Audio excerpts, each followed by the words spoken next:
Good morning. आज हम पढ़ते हैं आपकी बुक का चैप्टर नंबर 5, भारतीय संस्कृति। भारतीय संस्कृति यानी कि भारतीय संस्कृति के बारे में इस पूरे पार्ट में बताया गया है कि हमारी जो भारतीय संस्कृति है वो कैसी है और कितनी प्रकार की विविधता लिए हुए है। इसमें इकारांत स्त्रीलिंग का प्रयोग हुआ है। अति वैविध्य खलु भारतीय संस्कृति, जो हमारी भारतीय संस्कृति है वो बहुत ही विविधता यानी विभिन्न प्रकार के लोग यहाँ पर इस संस्कृति में शामिल होते हैं। विश्वस्य प्राचीनतम मासु संस्कृति अस्य गणना भवति। विश्व की सबसे प्राचीन जितनी भी संस्कृतियां हैं उनमें भारतीय संस्कृति की गणना भी होती है। कहने का तात्पर्य यह है कि भारत में जो भारत की संस्कृति है वो विश्व की जितनी भी संस्कृतियां हैं उनमें उनकी गणना होती है। प्राचीन यानी जितनी भी पुरानी संस्कृतियां हैं उसमें इस भारतीय संस्कृति की गणना होती है। वस्तुतः अनेव भारतस्य प्रतिष्ठा अखिले संसारे वर्तते। इस प्रकार हम कह सकते हैं कि जो भारतीय संस्कृति है उसकी प्रतिष्ठा पूरे संसार में फैली हुई है।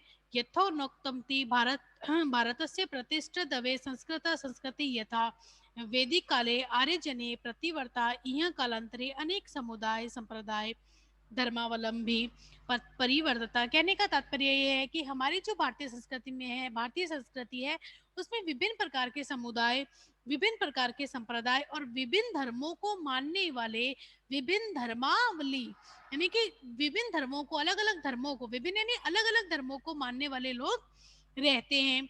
आधुनिक काले अस्माकं देशे नाना वेशभूषा आचार भाषा विचारवंत च जना निवसंती। आधुनिक काल यानी कि आज के समय में हमारे देश में विभिन्न प्रकार के ऐसे लोग रहते हैं जिनकी वेशभूषा अलग है, भाषा अलग है, उनका व्यवहार अलग है और उनके विचार भी अलग है। कहने का तात्पर्य है कि हमारी जो भारतीय संस्कृति है उसमें कई तरह के लोग रहते हैं जिनकी वेशभूषा आचार व्यवहार और विचार सभी कुछ अलग हैं। आधुनिक काले अस्माकं अत्र हिंदव मुस्लिमा सिखा पारसिका जैना बौद्धा क्राइस्टा च परस्पर मिलित्वा संयोगन वसंती। उसके बाद कवि कहता है कि जो हमारा देश है उसमें हिंदू मुसलमान सिख और क्रिश्चियन जैन बौद्ध और पारसी जो लोग हैं इन अलग अलग। कहने का तात्पर्य है कि जो हमारी भारतीय संस्कृति है उसमें हिंदू भी रहते हैं, मुसलमान भी है, पारसी भी है, सिख भी है, जैन भी है और क्रिश्चियन भी है और ये सभी लोग जो भारतीय संस्कृति है के अंतर्गत आते हैं, सभी आपस में मिलजुल कर रहते हैं। अनेकत्व एकत्व उदाहरण प्रस्तुत है संस्कृति विश्व जनाना आश्चर्यचकितान करोति। और अनेकता में एकता यानी कि भारत में लोग अनेक तरह के रहते हैं, अलग अलग धर्मों के लोग रहते हैं, लेकिन फिर भी उनमें एकता है। यह बात भारत के लोगों को आश्चर्यचकित करती है। अत्र सर्वमापि धर्माणा पूज्या पद्धति भिन्ना संति। यहाँ पर सभी लोगों की जो पूजा की विधि है वो अलग है। हम देखते हैं कि हिंदू लोग होते हैं वो अपनी पूजा पद्धति अलग रखते हैं, मुसलमानों की पूजा की पद्धति अलग होती है। वैसे ही सिख जैन पारसी और क्रिश्चियन जो लोग होते हैं उनकी भी जो पूजा की पद्धति होती है, पूजा करने का तरीका जो होता है वो अलग होता है। हिंदव श्रुतेसी स्मृतुत विश्व संति मदिरेशु च ईश्वर ईश स्तुति कुर्वन्ति। जो हिंदू लोग होते हैं वो ग्रंथों को पढ़ते हैं, सुनते हैं और मंदिर में जाकर ईश्वर की स्तुति यानी कि ईश्वर को याद करते हैं। और मुस्लिमा कुरान ग्रंथ सत्र मस्जिदेषु अल्लाह गायन्ति। सिक्खा गुरु द्वारेषु गुरु ग्रंथ गुरुन च पूजयन्ति। क्राइस्टा बाइबल ग्रंथ पूजन चर्चेषु प्रभु यीशु चर्चायन्ति। एवमेव जैन मंदिर चतुर्विंशति तीर्थकारणः स्तुतिवन्त बोधा मस्तेषु विहारेषु वा भगवतः बुद्ध दयानन्ति।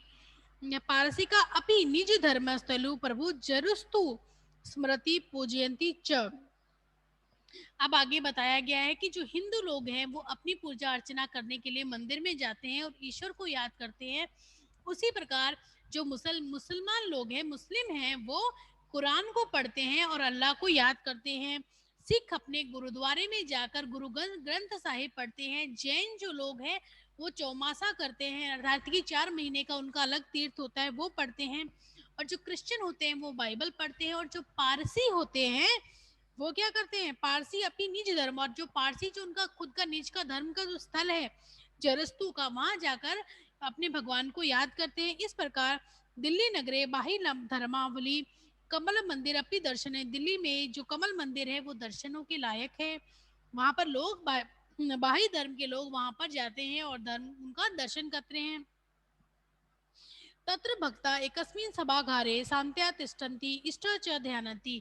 वहां पर वो सभी लोग इकट्ठे होकर एक जगह बैठकर भगवान को याद करते हैं। अस्माकं संस्कृतो सर्वस्मापि महापुरुषा समादार समारूपणे व्यदयति। वयम राम कृष्ण चापि मानया बुद्ध महावीर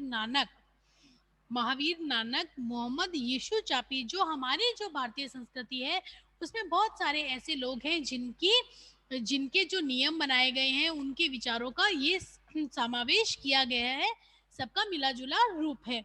उसमें कुछ महापुरुष हैं जिनके नाम बताए गए हैं, जैसे राम कृष्ण नानक महावीर मोहम्मद यीशु आदि सर्व शामपि उत्सवेषु सम्मानने प्रसिद्धामि। एवं भारतीय संस्कृता विविध धर्माणा समन्वयते महापुरुषाणा जीवन पद्धते अनेका ग्रंथान सुक्ताया अनेका नियत च समाविष्टा संति। फिर कहते हैं कि जो भारतीय संस्कृति है इन सभी महापुरुषों का सम्मान करती है, और जो इनके विचार है उनका समार यानी इनका मिला जुला रूप है। एतासा सर्व समापि पद्दिना सम्मिलित रूप स्वरूपे आधुनिकात्मका परिचित शक्शोक्ति समाविष्टा इन्हें सम्मिलित करती है, शक्ति वर्तते। फिर वो कहते हैं कि जो ये हमारी भारतीय संस्कृति है इन सभी का मिला जुला रूप है, और हम देखते हैं कि आधुनिक समय में भी वो निरंतर उसी तरह चली जा रही है।